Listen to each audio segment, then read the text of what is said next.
चलिए ठीक, तो हम लोग को देखना है एनाटॉमी ऑफ फ्लावरिंग प्लांट्स।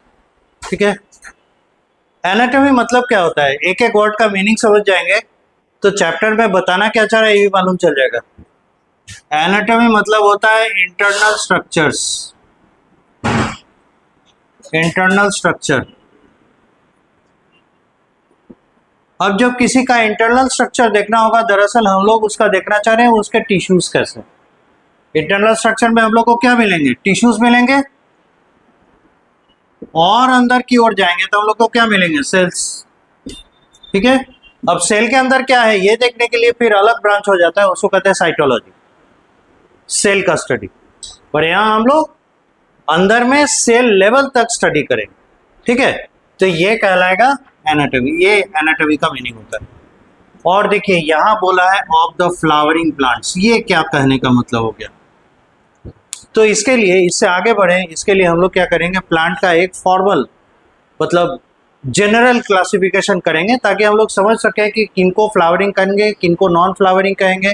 अगर नॉन फ्लावरिंग है तो उनके क्या क्या प्रॉपर्टीज होंगे, फ्लावरिंग्स होंगे तो क्या क्या प्रॉपर्टीज होंगे। तब देखिए प्लांट क्लासिफिकेशन, ये हम लोग को किंगडम प्लांट में भी पढ़ना है, किंगडम प्लांट ही है ना, वहां पे भी पढ़ना है, वो क्लासिफिकेशन वाला ही यूनिट है। ओके, तो प्लांट को हम लोग क्लासिफाई करते हैं, है ना, दो ब्रॉड ग्रुप में। पहला ग्रुप कहलाता है एस्पर्मेटोफाइटा,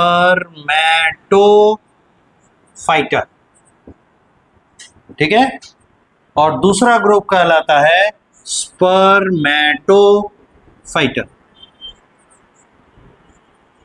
अब फिर देखिए टर्म आ गया, कुछ ना कुछ मीनिंग जरूर होगा। तो यहां ए मीन्स एब्सेंट, ठीक है, स्पर्मा means seed, right, and phyta means plant. जोड़ कर देखिए तो एब्सेंट सीड प्लांट मतलब ऐसा प्लांट जिसमें सीड एब्सेंट हो। In this group of plants, seeds are not produced, so absent, इसीलिए इसमें सीड एब्सेंट पाया जाता है। अब इसकी बात करें Spermatophyta, स्पर्मा again seed and phyta means plant. So this group of plants have seeds, ठीक है। अब फर्दर आगे बढ़ते हैं, इनको हम लोग क्लासिफाई करते हैं तीन ग्रुप में। पहला कहलाता है थैलोफाइटा, दूसरा कहलाता है ब्रायोफाइटा, और तीसरा कहलाता है टेरिडोफाइटा, जिसमें कि पी साइलेंट रहता है, टेरिडोफाइटा, टी से पढ़ेंगे। ठीक, अब बारी बारी से देखिए ये क्या खास है। थैलो मीन्स थैलस, और थैलस मतलब होता है बैग लाइक या सैक लाइक। बैग को ही सैक कहते हैं और सैक को ही थैलस कहते हैं। समझ में आ गया, यानी एक वर्ड इसके कई मीनिंग। और फाइटा तो आप जान ही चुके हैं, प्लांट मतलब ये निकला ही ऐसे प्लांट है जिनका आकार, जिनका शेप बैग लाइक होता है, पैकेट लाइक होता है, कोई डेफिनेट, है ना, आकार आकृति नहीं है, कोई इस पर स्ट्रक्चर्स डेफिनेट वे में हम लोग को नहीं दिखा। तो ऐसे प्लांट्स के लिए कहा जाता है they don't have root, stem, leaf. इनमें रूट और स्टेम और लीफ होंगे ही नहीं। तो फिर ये फोटोसिंथेसिस कैसे करता है बताए ना, पूरा बॉडी ही प्लांट की तरह काम कर रहा है, मतलब बॉडी में जहाँ पे भी सेल्स होंगे वही फोटोसिंथेसिस कर लेंगे, दैट्स ऑल। उनको अलग से रूट और स्टेम और लीफ बनाने का जरूरत नहीं, बहुत ही सिंपल टाइप ऑफ इनका लाइफ होता है, बहुत ही सिंपल। ये सिंगल सेलुलर से लेके मल्टी सेलुलर तक होता है। सिंगल सेलुलर, अब तो हम लोग बहुत डाइग्रेस कर जाएंगे, हम लोग जब क्लासिफिकेशन पढ़ेंगे तब इन पर आएंगे, तो हम लोग को पढ़ना ही है, पर अभी उसको अलग रखेंगे, ठीक है। तो ये ऐसे प्लांट्स हैं जिनमें रूट स्टेम लीफ डेफिनेट वे में नहीं होते ही नहीं, वैसा स्ट्रक्चर ही नहीं होता, और इन्हें कहा जाता है एल्गी। अब तो आप लोग समझ गए होंगे, और क्लास 8 में माइक्रो ऑर्गेनिजम्स फ्रेंड और फो करके था ना एक चैप्टर, जो लोग सीबीएसई बोर्ड में पढ़े हैं इंग्लिश मीडियम में, उसमें मिला होगा माइक्रो ऑर्गेनिजम्स फ्रेंड और फो। तो उसमें 4-5 माइक्रो ऑर्गेनिज्म के बारे में था, प्रोटोजोआ के बारे में, बैक्टीरिया के बारे में, फंजाई के बारे में, एल्गी के बारे में। उसी में एक आता था एल्गल ब्लूम, याद आ रहा है, दैट एल्गी। ये अब आइए ब्रायोफाइटा, दे हैव, ऐसे तो कहता है they have root stem and leaf, लेकिन एक्चुअल प्रैक्टिस में देखेंगे they have root stem and leaf. आगे क्या लिखने वाले हैं बोलिए तो, फुल स्टॉप देंगे कि कुछ और बढ़ाएंगे, like structures.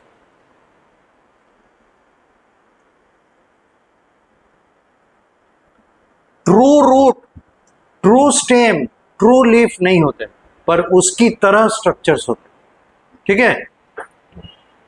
Plus they lack vascular bundle. अब ये वैस्कुलर बंडल क्या चीज हो गया, वैस्कुलर बंडल कंबाइंडली कहते हैं जाइलम एंड फ्लोएम को। ये तो 9th बेसिस पे आप लोग जानते हो। जाइलम का काम क्या हो जाता है, वाटर एंड मिनरल को रूट से लेके लीफ तक ट्रांसपोर्ट करना, और फ्लोएम का बेसिक काम है लीफ से फूड लेके रूट और स्टेम तक पहुंचाना। तो ये ट्रांसपोर्टर्स हैं, और इनकी उपस्थिति, इनके प्रेजेंस को हम लोग कहते हैं वैस्कुलर बंडल। ये दोनों मिलकर बनाते हैं वैस्कुलर बंडल। तो ये जाइलम और फ्लोएम रहित होते हैं, मतलब इनमें ये पाए नहीं जाते। तो जब जाइलम फ्लोएम है ही नहीं तो कैसे ट्रांसपोर्ट सिस्टम पूरा होगा, नहीं है।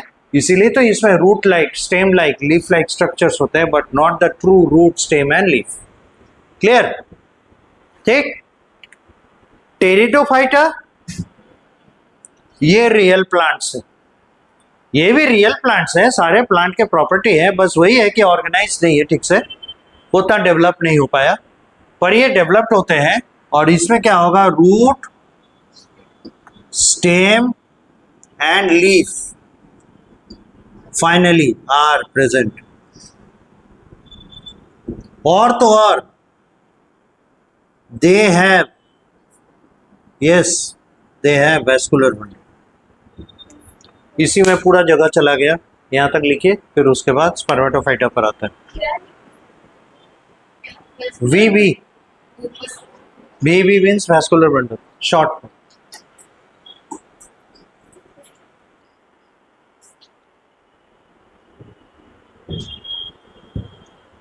तो इधर को थोड़ा मिटाएं, इनका काम हो चुका। अब हम लोग देखें कि किन्हें कहेंगे हम लोग स्पर्मेटोफाइटा।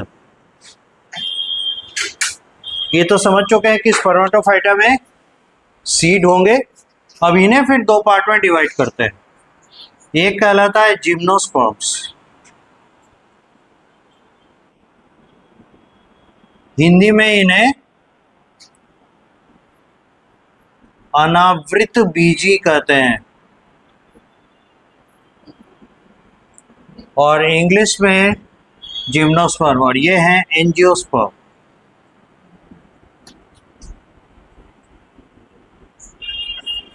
इसे कहते हैं आवृत बीजी।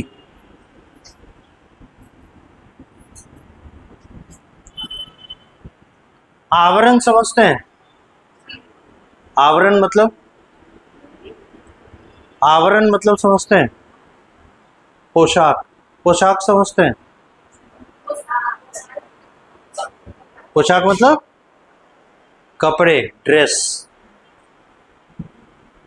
तो आवृत ढके हुए बीज होते हैं, अनावृत खुले हुए बिना ढके हुए बीज होते हैं।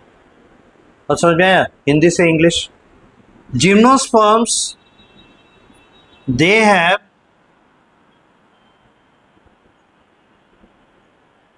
Naked seeds.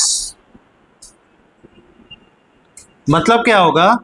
So their seeds are not covered with fruits. ये फ्रूट प्रोड्यूस नहीं करते हैं। समझ गए? तो इसमें मिलेगा क्या क्या आपको? रूट मिलेगा, स्टेम मिलेगा, लीफ मिलेगा, सीड तो मिल ही गया, और वैस्कुलर बंडल भी मिलेगा। ठीक है? Now come to this angiosperms. ये जो हैं they have seeds covered in fruits. ठीक है? और आप शायद जानते होंगे fruits are produced by the flowers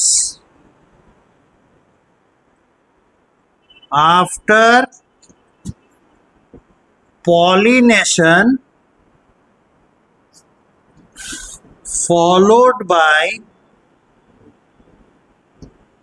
fertilization।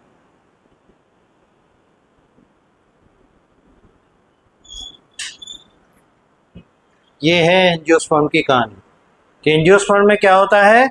जो सीड है वो कवर्ड रहता है, यानी किसके अंदर कवर रहेगा? फ्रूट में। और फ्रूट प्रोड्यूस होता है किससे? फ्लावर से।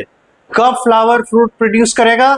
जब फ्लावर का पॉलिनेशन होगा फॉलोड बाय फर्टिलाइजेशन, तब वो फ्रूट प्रोड्यूस करेगा और उसके अंदर सीड रहेगी। ठीक है? इसका मतलब बताइए तो एंजियोस्पर्म में क्या क्या दिखेंगे? रूट दिखेगा, स्टेम भी होगा, लीफ भी होगा, फ्लावर भी होगा, फ्रूट भी होगा, सीड भी होगा, और साथ ही साथ वैस्कुलर बंडल भी होगा। तो एक प्लांट में जितने तरह के स्ट्रक्चर्स होने चाहिए सभी तरह के स्ट्रक्चर्स एंजियोस्पर्म्स में मिलते हैं।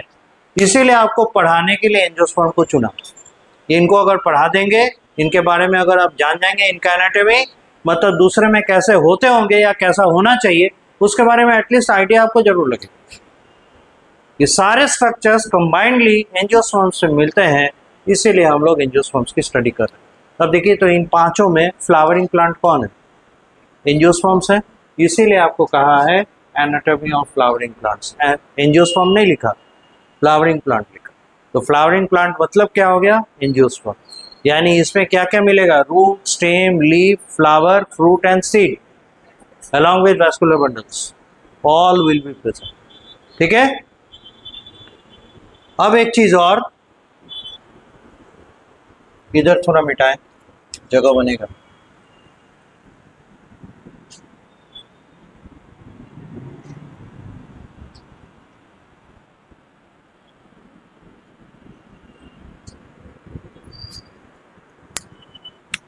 ये जो एंजियोस्पर्म है ना, इसको फिर दो पार्ट में बांटा गया है। एक को कहते हैं डाइकॉट और एक को कहते हैं मोनोकॉट। ऑफ कोर्स डाइकॉट और मोनोकॉट शॉर्ट फॉर्म है, इसका फुल फॉर्म बता सकते हैं? डाइकोटिलीडोनस प्लांट्स, ठीक है। और इसका पूरा नाम है मोनोकोटिलीडोनस प्लांट्स। अभी क्या चीज हो गया? एंजियोस्पर्म को कोई दो भाग में बांटा, उसके पीछे कोई बैकग्राउंड होना चाहिए। तो होता है क्या? हाँ, सीड में सीड्स हैव न्यूट्रिटिव टिश्यू, ठीक है। सीड के अंदर एक न्यूट्रिटिव टिश्यू होता है, इसको कहते हैं कॉल्ड कॉटिलीडॉन, ठीक है। तो जाहिर सी बात है डाइकॉट में क्या होंगे? 2 कॉटिलीडॉन्स होंगे, इसीलिए इसे डाइकॉट कहा जा रहा है। इसके सीड में 2 कॉटिलीडॉन होंगे। और मोनोकॉट में क्या होता है? Single cotyledon.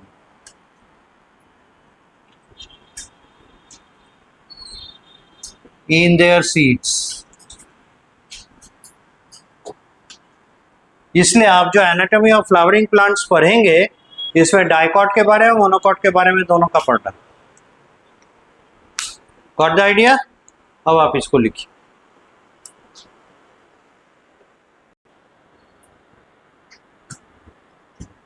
तो आते हैं हम लोग असल मुद्दे में। अब हम लोग के पास एक आइडिया आ गया कि किसके एनाटॉमी के बारे में हम लोग को पढ़ना है। तो हम लोग को डाइकॉट और मोनोकॉट में जहाँ पे कॉमन है कॉमन एनाटॉमी देखेंगे, जहाँ पे डिफरेंस है वहाँ डिफरेंस देखेंगे, ठीक है। अब चलिए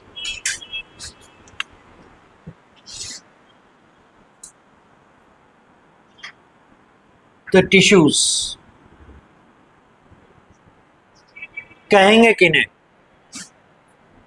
एक क्वेश्चन के फॉर्म में, what are tissues?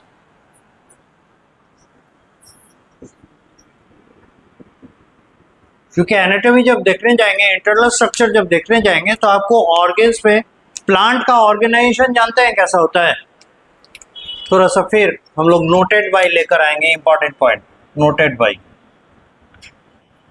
Plant organisation,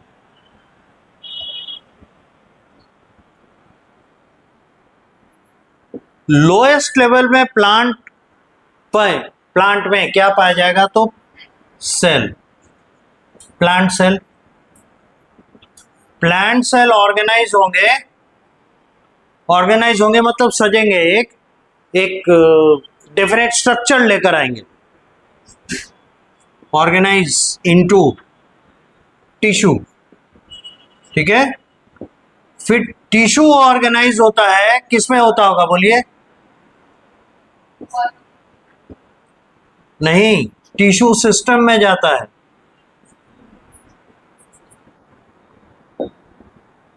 plant में अजब है, टिश्यू पे टिश्यू सिस्टम बनाता है, फिर टिश्यू सिस्टम ऑर्गेनाइज होता है, organise into organs,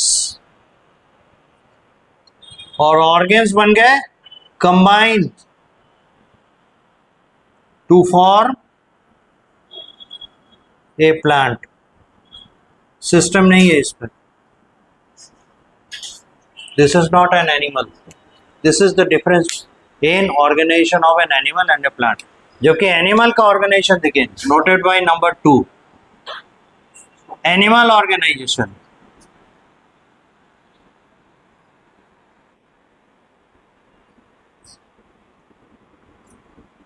animal cell, animal cell बनाता है टिश्यू, टिश्यू से बनेगा ऑर्गेन्स, ऑर्गेन से बनता है ऑर्गेन सिस्टम, और ऑर्गेन सिस्टम मिलकर बनाता है ऑर्गेनिज्म। बड़ा घन चक्कर है। तो यहां सेल लेवल पे दोनों सिमिलर है, टिश्यू ऑर्गेनाइज करता है, यहां भी टिश्यू ऑर्गेनाइज कर रहा है, पर इसके बाद डिफरेंस आ जाता है। बस समझ गए? इसीलिए हम लोग को जब इसका सिस्टम पढ़ना है, हम लोग को पहुंचना है ऑर्गेन तक, तो अपने आप ऑर्गेनिज्म तक पहुंच जाएंगे।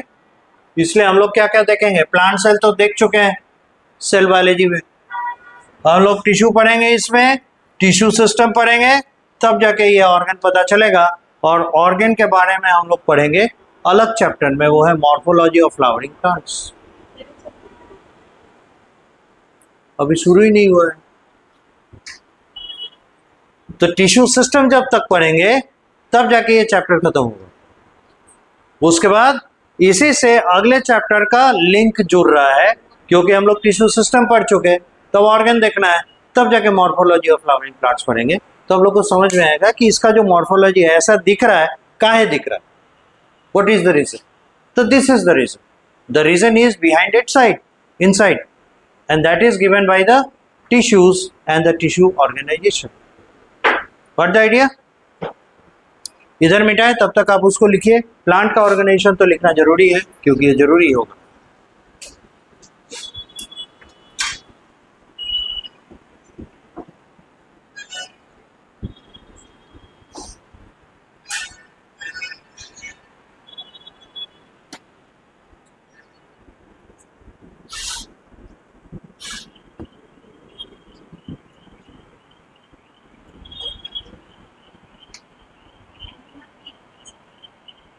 हाँ, एनिमल भी लिखिएगा, पहले प्लांट का लिखिए, नोटेड बाय नंबर 2 में एनिमल लिखिएगा,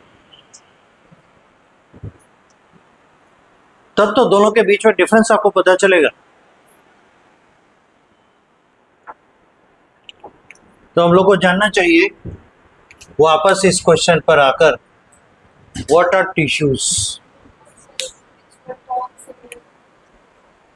group of cells perform similar functions. और किसी के पास बेहतर idea?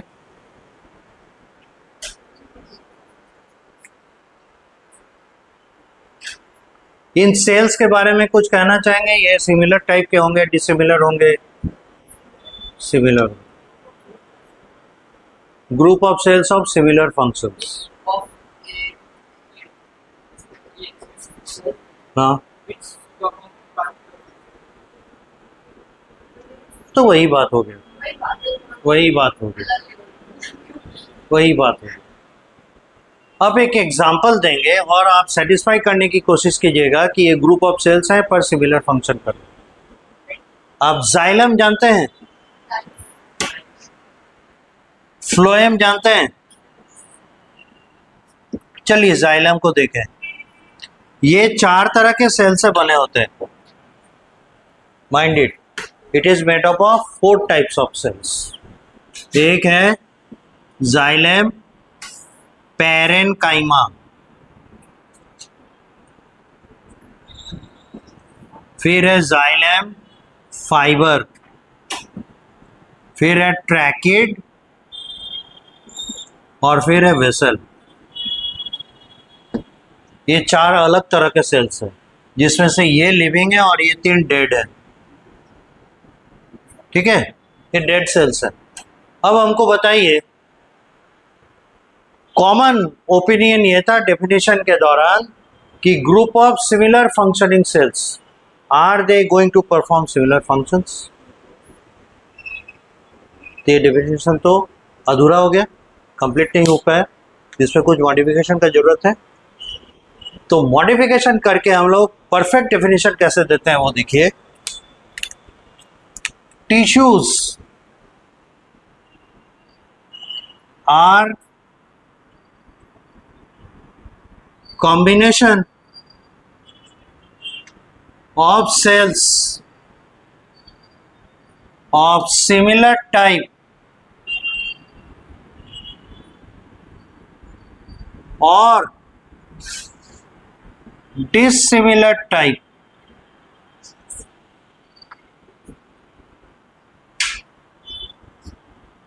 that fulfill a particular function.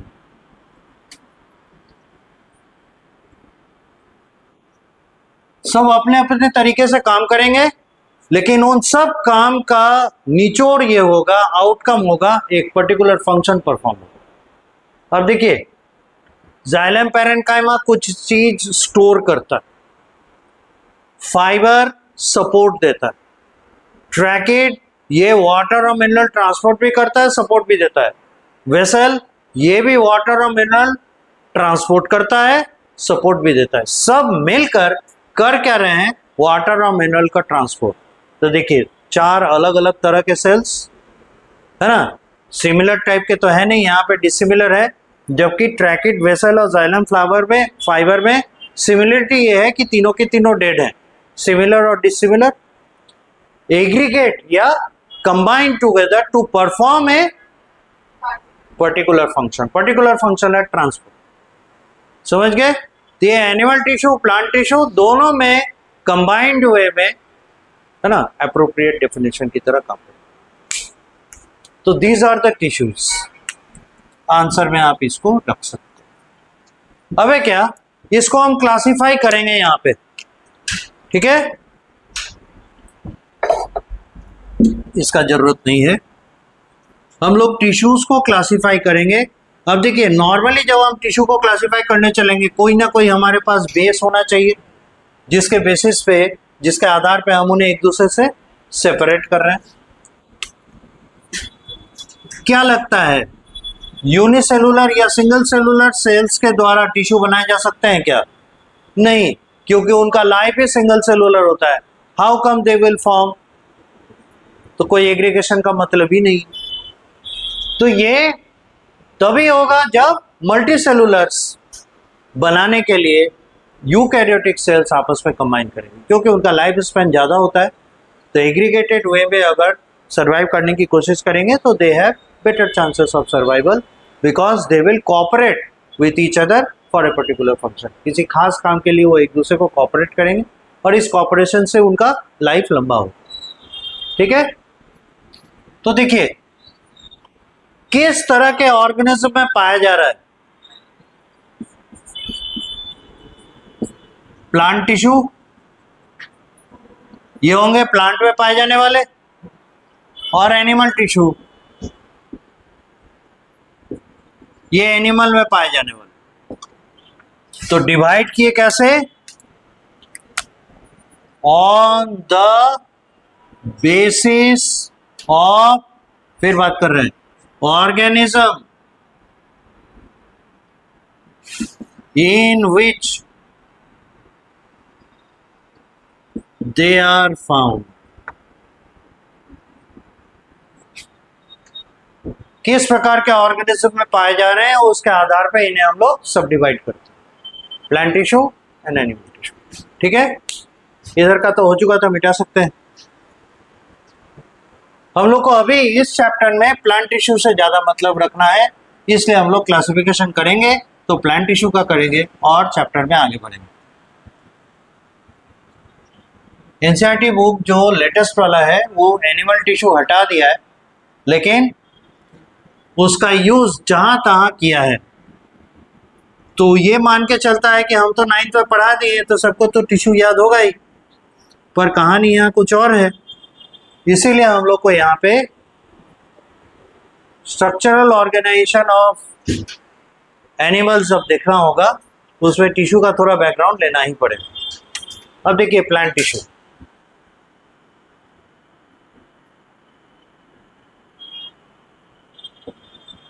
इसको हम लोग डिवाइड करते हैं, पहले ही बोले हैं जब भी हम क्लासिफाई करेंगे तो हमारे पास कोई बेस होना चाहिए। किस बेसिस पे कर रहे हैं? ऑन द बेसिस ऑफ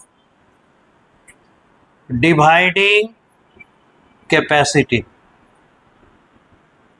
विभाजन क्षमता।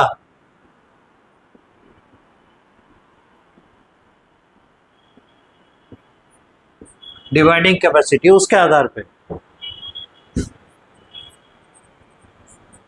मेरिस्टेमेटिक टिश्यू नाम है और दूसरा है परमानेंट टिश्यू।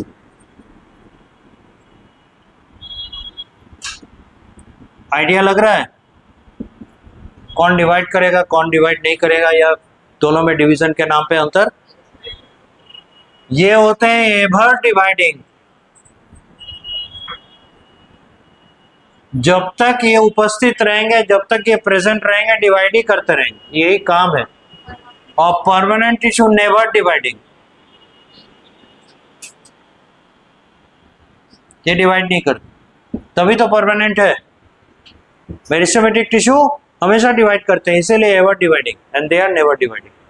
इस तरीके से दोनों के बीच में अंतर कर लेते। ठीक, अगले स्टेज में मेरिस्टेमेटिक टिश्यू का फर्दर डिवीजन होता है on the basis of origin, कहां से बन रहे हैं। ठीक है,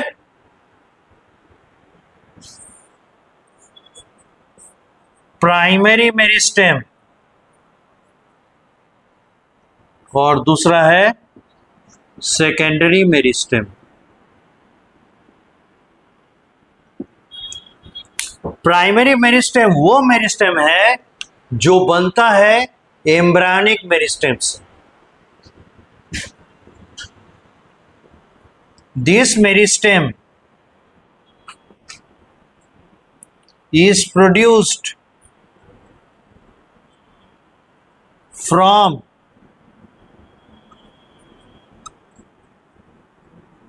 embryonic मेरिस्टेम।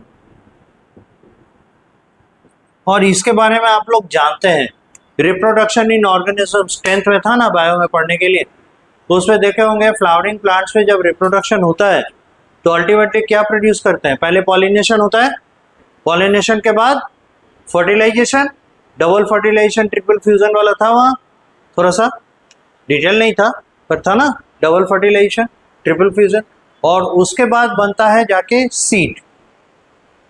ठीक है, फिर सीड में dicot seed, monocot seed, diagram थोड़ा सा था वो दिखिएगा याद करके। तो एक तरफ चना का सीड दिया हुआ था और एक तरफ मक्का का सीड दिया हुआ था, यानी भुट्टा, मक्का, मकई, भुट्टा, कॉर्न, मेज, एक ही चीज 5-5 नाम, उसका सीड दिया हुआ था। तो मोनोकॉट सीड में था और ये डाइकॉट सीड में।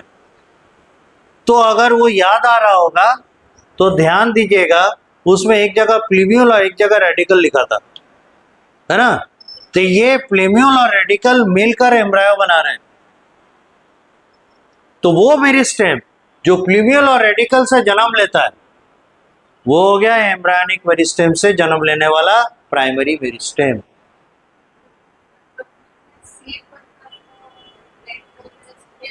नहीं, रेडिकल से रूट बन रहा था, प्लीम्यूल से स्टेम बन रहा था, और ये सब सीड के अंदर था। जब उसे जर्मिनेट करने का मौका मिलता है तब उससे रूट और स्टेम जो बनते हैं उस तरीके से उससे बनते। और सेकेंडरी मेरिस्टेम क्या है?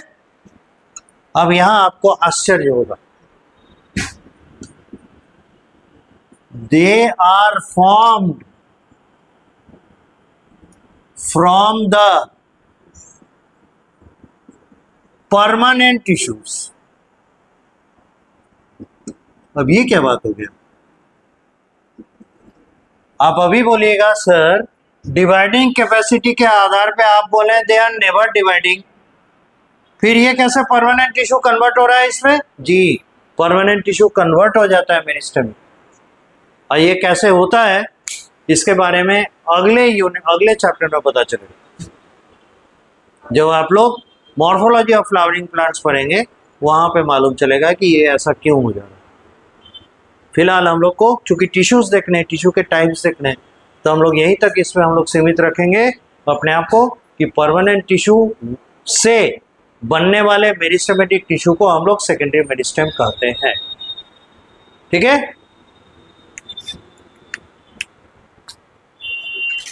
यहां तक सही है। अब प्राइमरी मेरिस्टेम होते हैं on the basis of position.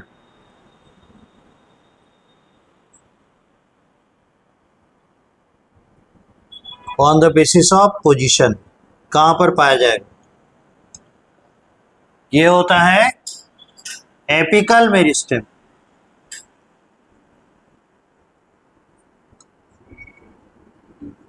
और दूसरा होता है इंटरकैलरी मेरिस्टेम। एपिकल मेरिस्टेम और इंटरकैलरी मेरिस्टेम, ठीक है। हालांकि आपके बुक में, नए वाले बुक में क्या किया है, सीधे टिश्यू सिस्टम से लाया है, टिश्यूज नहीं पढ़ाया है। इसलिए हम लोग कोशिश करेंगे इसको मिनिमाइज करके टिश्यू सिस्टम पर आए, समझ गए? तो फिर उसके पीछे यही लॉजिक है, वो मान के चल रहा है कि हम 9th में पढ़ा दिए, तब 11th में रिपीट क्यों करें? और फिर से बोलेंगे कहानी कुछ अलग है। तो है क्या, प्राइमरी मेरिस्टेम को दो पार्ट में बांटते हैं on the basis of its location या पोजीशन। एक हो गया एपिकल मेरिस्टेम, नाम से ही पता चल रहा है ये टिप पर पाया जाएगा, और एक है इंटरकैलरी मेरिस्टेम, जहां तहां पाया जाएगा पर इसका काम अलग होगा। एपिकल मेरिस्टेम का काम अलग, इंटरकैलरी मेरिस्टेम का काम अलग।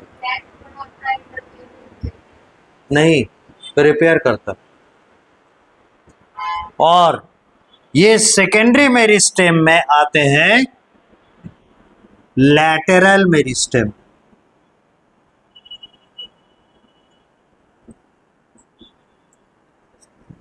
और ये होते हैं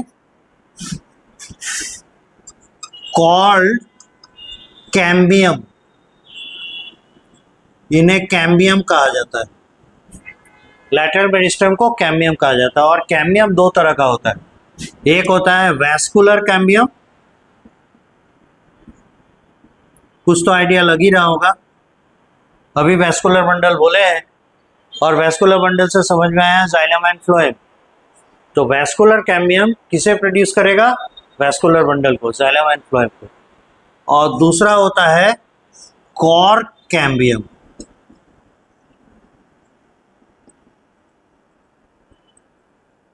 कॉर्क कैम्बियम इससे बाहर, मतलब वैस्कुलर बंडल से ऊपर के हिस्से को बनाएगा, और वैस्कुलर बंडल को बनाने के लिए वैस्कुलर कैम्बियम, ठीक है।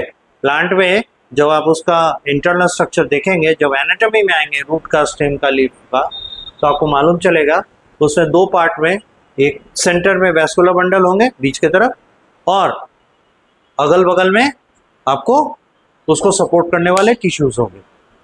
तो उन्हें बनाने का काम किसका हो गया? कॉर्क कैम्बियम का। और वैस्कुलर बंडल बनाने का काम वैस्कुलर कैम्बियम, ठीक है। ये हुआ मेरिस्टेमेटिक टिश्यू का डिवीजन। यहां तक पूरा कीजिए।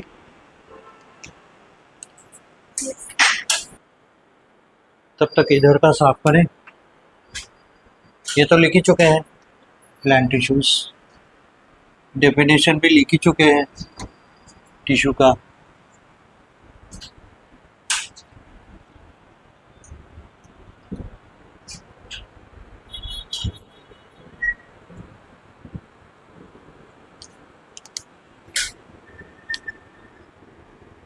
तो हम लोग के जिम में है परमानेंट टिश्यू का डिवीजन।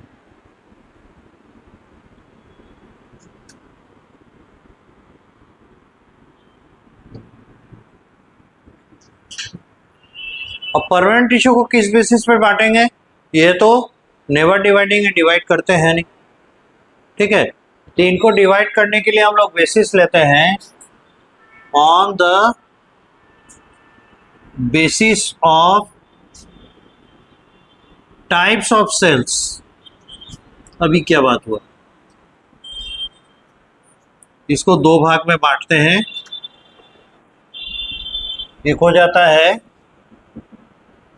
सिंपल परमानेंट टिश्यू, और दूसरा है यस कॉम्प्लेक्स परमानेंट टिश्यू। तो पहले ही बोल चुके हैं, ये जो बंटवारा किया गया है on the basis of kinds of cells है। तो इसमें होता है क्या, सिंपल परमानेंट टिश्यू में cells of these tissues are of same type,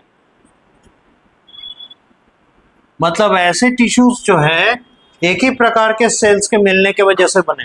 और याद कीजिए डेफिनेशन में क्या था, एग्रीगेशन या combination of similar type of cells, तो ये उसको फुलफिल करते हैं। और complex made of more than one kind of cells, एक से अधिक प्रकार के सेल्स के मिलने की वजह से बने। Xylem of life perfect example है और इसीलिए ऐसा है भी। फिर इसको बांटा गया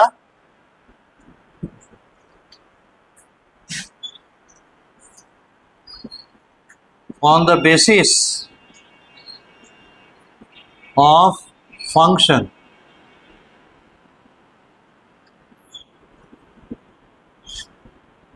पैरेनकाइमा,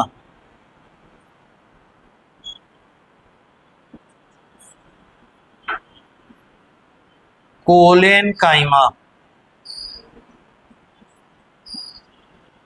स्क्लेरेनकाइमा। तो बड़ा तो बोल रहे थे फंक्शन के हिसाब से बांटा, क्या है पैरेनकाइमा का काम? तो ये काम करता है फूड मेकिंग, स्टोरेज, मतलब हो गया फोटोसिंथेसिस,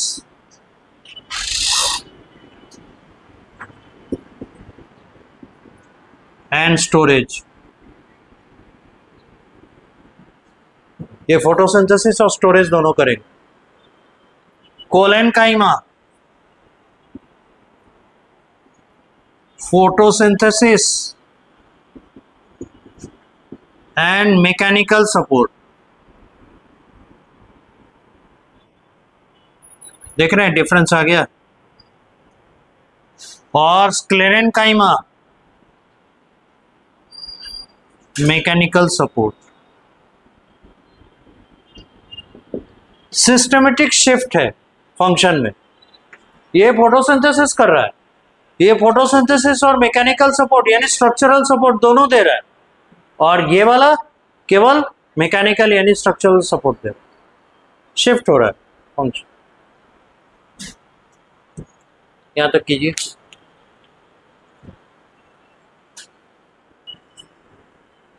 अब देखिए इधर जो कॉम्प्लेक्स परमानेंट टिश्यू है इसको बांटने के लिए हम लोग लेते हैं, इसका तो फंक्शन ही ट्रांसपोर्ट है, on the basis of transport material, on the basis of transport material. एक है जाइलम, दूसरा है फ्लोएम।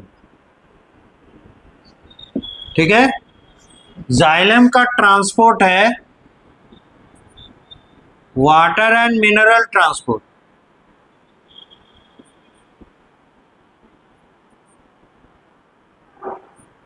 और इसका है फूड ट्रांसपोर्ट।